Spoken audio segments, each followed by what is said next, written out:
నళిని 15వ భాగం. అభిరామ్కి గతం చెప్పడం స్టార్ట్ చేసింది మనోరమ. ఒకసారి లక్ష్మీమాన్పూర్లో చాలా కాలం వర్షాలు కురవలేదు. బావుల్లో కూడా నీరు అడిగంటిపోతుంది. నీరు లేక పంటలు పండక ఊరికి నష్టం వస్తుంది. భూమి మొత్తం బీడువారిపోయింది. ఉంటే ఈ సమస్య పెద్దదయ్యేలా ఉంది. ఇంకొంతకాలం ఉన్న వనరులనే ఉపయోగించి బ్రతకొచ్చు. కానీ సమస్య పెద్దదైతే ఆ ఊరు వదలడం తప్ప ఇంకొక దారి లేదు. అలా ఉంటే కష్టం అనుకుని ఆ గ్రామంలో కొందరు ఊరి పెద్ద అయిన నరసింహరాయుల దగ్గరకు వచ్చి తమ సమస్యను చెప్పుకున్నారు. దానికి ఏదో ఒక పరిష్కారం చూపుదాం అని చెప్పారు. కానీ ఆయన మనసులో కూడా ఈ సమస్య ఎక్కడికి పోతుందో అని దిగులు వేసింది. వెంటనే సిద్ధాంతి గారిని పిలిచారు. జరుగుతున్న విపత్తుకి కారణం, దానికి పరిష్కారం అడిగారు. ఆయన ఏవో లెక్కలు వేసి పుస్తకాలు తిరగేసి ఇలా చెప్పారు. అయ్యా, ఈ సమస్య ఈ ఒక్క ఊరిలోనే ఉంది. కారణం ఏమిటో అంతు చిక్కటం లేదు. కానీ మీరు కోప్పడను అంటే ఒక విషయం చెప్తాను. ఎంత మాట సిద్ధాంతి గారు! పండితులను పెద్దలను గౌరవిస్తాం. సంకోచించకుండా చెప్పండి. అయ్యా, ఈ చుట్టుపక్కల అన్ని ఊర్లలో ఆ జగన్మాత అయిన విశాంతిదేవి విగ్రహం నెలకొల్పిన దేవాలయాలు ఉన్నాయి. ఇక మీ పక్క ఊరు నళినీపూర్లో అయితే స్వయంగా ఆ తల్లే ఓ మానవ కన్య రూపంలో ఊరిలో తిరుగుతోంది. ఎవరి సంగతి ఎలా ఉన్నా ఈ నైమసారణ్యానికి అధిదేవత ఆ విశాంతిదేవి. అంతా ఆమె మీద భారం వేసి ఆ తల్లి విగ్రహాన్ని స్థాపించండి. మిగతాది అంతా ఆమె చూసుకుంటుంది. నరసింహరాయలు వారు కొంచెం ఆలోచించి, మంచి ఆలోచన సిద్ధాంతి గారు, అలానే చేద్దాం. ఊరికి మంచి జరుగుతుంది అంటే దేవాలయంను మేమే స్వయంగా మా ఖర్చులతో కట్టిస్తాం. పనులు ప్రారంభించడానికి ముహూర్తం చూడండి. సిద్ధాంతి గారు ముహూర్తం చూసి చెప్పారు. అప్పటికి కూలీలను పురమాయించమని తన బావమరిది అయిన చిదంబరానికి చెప్పాడు. చిదంబరం నరసింహరాయుల భార్య సునందకు తమ్ముడు. వయసులో కొంచెం చిన్నవాడు. సునంద తల్లి తండ్రి చనిపోవటంతో తమ్ముడిని ఇంట్లోనే పెట్టుకుంది. వ్యక్తిత్వపరంగా చిదంబరం మంచివాడే. కానీ అతనికి ఉన్న ఒక్కగానొక అవలక్షణం తాగుడు. విపరీతమైన పచ్చి తాగుబోతు. ఇంట్లో అందరూ పడుకున్నాకే ఇంటికి తూగుతూ వచ్చేవాడు. అప్పటి వరకు పొలంలోనే ఉంటాడు అంటూ తమ్ముడి మీద ప్రేమతో సునంద కప్పిపుచ్చేది. తన వారు ఎవ్వరూ లేరు కాబట్టి చాటుగా సొంత ఖర్చులకని సునంద ఇచ్చిన డబ్బులను చిదంబరం ఇలా ఉపయోగించుకునేవాడు. అది సునంద మంచితనం అనుకోలేదు చిదంబరం. తనకు దొరికిన అవకాశం అనుకున్నాడు. ఎంత తాగినా బావగారంటే ఉన్న భయంతో ఇంట్లో ఎవ్వరికీ దొరికేవాడు కాదు. కానీ బయట అందరికీ అతను ఎలాంటివాడో బాగా తెలుసు. తాగితే అతను మనిషి కాదని అందరూ అనుభవపూర్వకంగా తెలుసుకున్నవారే. కానీ రాయలవారి భావం అనే ఒకే ఒక్క కారణంతో అంతగా పట్టించుకునేవారు కాదు. ఈ విషయం తెలియని నరసింహరాయుల వారు సునంద తనకి మంచి అమ్మాయిని చూసి పెళ్లి చేయాలి అని అనుకునేవారు. అప్పుడే సునంద చిదంబరం మంచివాడు కనుక తనకి అమృతను ఇచ్చి పెళ్లి చేస్తే ఎలా ఉంటుంది అని అడిగింది. రాయులు వారు ఆశ్చర్యపోయారు. అప్పటి వరకు తనకి ఆలోచనే రాలేదు. అమృత ఆయన పెద్ద కూతురు. అమృత అంటే రాయలవారికి ప్రాణం. అప్సరసలనే తలదన్నే అందం ఉన్నా, స్వర్గానికి సరిపోయేంత ధనరాశులు ఉన్నా, ఏమాత్రం అహం పొగరు లేకుండా అందరినీ నవ్వుతూ పలకరిస్తుంది. అడిగిన వారికి లేదనకుండా సాయం చేసే అమృత అంటే అందరికీ ఇష్టం. ఒక్క మాటలో చెప్పాలంటే అద్భుత సుగుణాల గల రాశి అమృత. సునంద, అమృత అంటే మీకు ఎంత ఇష్టమో నాకు తెలుసు. నా తమ్ముడి తనతో వివాహం జరిపిస్తే పెళ్ళి అయినా మన కళ్ళ ముందే ఉంటుంది. ఏ చీకు చింత ఉండదు అని చెప్పసాగింది. రాయలవారు అమృత ఇష్టం లేకుండా ఏ నిర్ణయం తీసుకోలేరు కనుక ముందు తనని అడగాలని నిర్ణయించుకుని తర్వాత చూద్దాంలే అని సునంద మాటను దాటేశాడు. కానీ వీళ్ళకి తెలియని విషయం ఒకటి ఉంది. అదేమిటంటే చిదంబరం కన్ను అప్పటికే అమృత మీద ఉంది. ఒకరోజు రాత్రి చిదంబరం నళినీపూరులో మందు తాగుతున్నాడు. తాగి వాగడం కూడా మొదలుపెట్టాడు.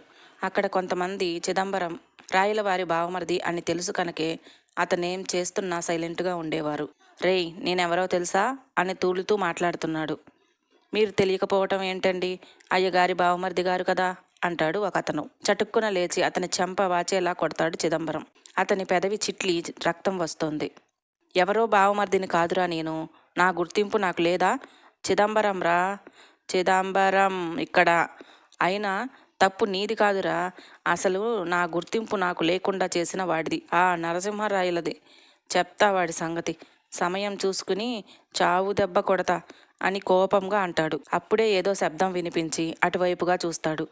కాలికి ఉన్న గజ్జెలు గల్లు గల్లుమని తన అడుగులు తాళం వేస్తుండగా రాజసంగా హంసలా నడుస్తున్న నళిని నడుస్తూ వెళ్తుంది. ఆమె అటు రావటం చూసి అక్కడ ఉన్న వారందరూ గౌరవంగా లేచి భయంతో వారి చేతుల్లో ఉన్న సీసాలను దాచేసి నుంచున్నారు. ఆమె వెళ్ళిపోయాక తిరిగి ఎవరి సీసాలతో వాళ్ళు కూర్చుని తాగుతున్నారు. కానీ చిదంబరానికి అవేమీ పట్టలేదు.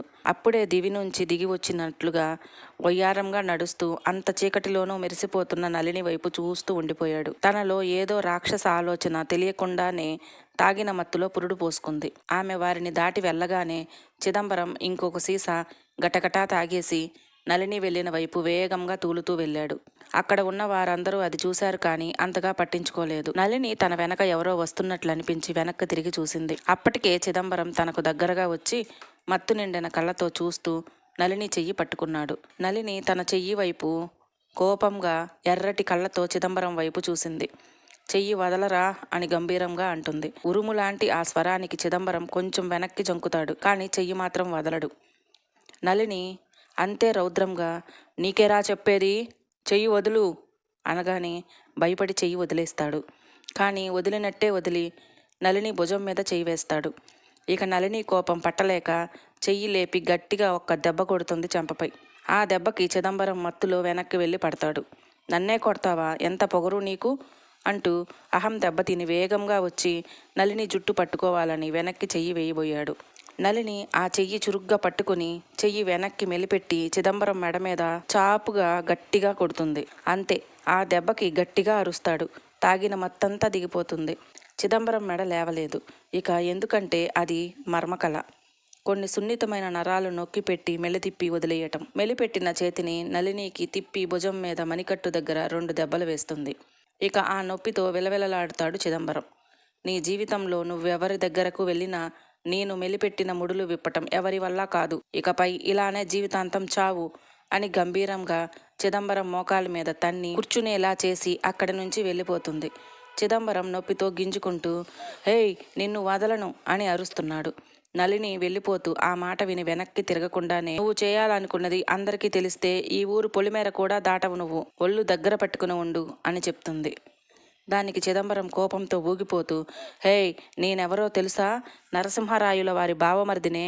నన్ను ఇలా చేశావని తెలిస్తే నుంచున్న చోటే పాతి పెట్టేస్తాడే మా బావ. నళినికి ఇంకా కోపం వచ్చి ఉగ్రంగా ఆవేశపడుతూ వెనక్కి తిరుగుతుంది. ఆమె కోపానికి ముడివేసిన ఆమె జుట్టు వీడి నడుము కిందకి జారి ఎగురుతుంది. ఆమె కళ్ళు నిప్పు కనికల్లా ఉన్నాయి. ఆ సమయంలో ఆమె కాళికామాత అవతారంలా కనిపించింది. ఎవడురా నరసింహరాయులు, నువ్వు చేసిన తప్పు తెలిసి కూడా నిన్ను వెనకేసుకు వస్తే వాడికి ఇదే పరిస్థితి వస్తుంది. ఆడది అని తక్కువ అంచనా వేస్తున్నావా? శక్తిలో ఆ మహాశక్తి ప్రతిరూపాన్నిరా నేను అని ఉగ్రంగా చెప్తుంది.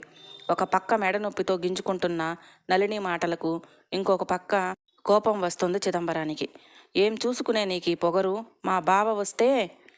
హే ఏంట్రా బావా బావా పిలుపు, ఇప్పుడే పిలువు, ఇక్కడే ఉంటాను, ఎవరికి చెప్పుకుంటావో చెప్పుకో, నిన్ను నీ బావను కూడా నిలబెడతాను ఆ మహావృక్షం కిందనే అని చెప్తూనే శక్తి అని గట్టిగా దిక్కులు పిక్కటిల్లేలా అరుస్తుంది. ఆమె అరుపు విన్న ఊరిలో కొంతమంది గబగబా ఎక్కడివెక్కడ వదిలేసి పరిగెత్తుకుంటూ చుట్టుపక్కల వాళ్లను పిలుచుకుంటూ వెళ్తారు. ఒక ఆయన అయితే డప్పు వేస్తాడు. ఆ డప్పు శబ్దానికి నిద్రలో ఉన్నవారు కూడా లేచి పరిగెత్తుకుంటూ అక్కడికి వస్తారు. 4 నిమిషాల్లో అందరూ అక్కడికి వచ్చేస్తారు. కొందరు స్త్రీల చేతిలో చంటి బిడ్డలు కూడా ఉంటారు. క్షణంలో అక్కడ అంతమంది పోగవడం చూసిన చిదంబరం ఆశ్చర్యంగా చూస్తాడు. నళిని చంటి పిల్లలు, ఆడవాళ్లు, ముసలివాళ్లు ఇళ్లకు వెళ్ళండి అని గంభీరమైన గొంతుతో చెప్తుంది. అక్కడి నుంచి స్త్రీలు వాళ్ళ పిల్లలతో ముసలివాళ్లు కూడా వెళ్ళిపోతారు. మిగిలిన వారు అక్కడే ఉంటారు. కొందరు ముందుకు వచ్చి ఏమైంది నళినమ్మ అని గౌరవంగా అడుగుతారు. నళిని దృష్టి మార్చకుండా చిదంబరం వైపే చూస్తుంటుంది. ఎవరో నరసింహరాయులట, ఈ కక్కుర్తి కుక్క బావ అట. వెళ్ళి అతనిని ఇప్పుడే ఇక్కడికి తీసుకురండి. రావడం ఆలస్యమైతే తన బావమరిది నడవలేక కనీసం నిలబడలేకపోయినా ఆశ్చర్యపోవద్దని చెప్పండి అంటుంది. నరసింహరాయుల పేరు తెలిసిన కొందరు రాయులు వారా నళినమ్మ? ఈ ఊరికి మీరు ఎంతో, లక్ష్మీమాన్పూర్కి రాయలవారు అంతా. నాకు వారి ఇల్లు తెలుసు, ఇప్పుడే చెప్తాము అమ్మా అని చెప్పి అక్కడి నుండి లక్ష్మీమాన్పూర్కి బయలుదేరుతారు. సరిగ్గా అరగంటలో వాళ్ళు రాయలవారి ఇంటికి చేరుకుంటారు. రాయలవారు అప్పుడే భోజనానికి సిద్ధమవుతూ ఉంటారు. ఈలోపు బయట పిలుపులు వినబడటంతో బయటకు వస్తారు.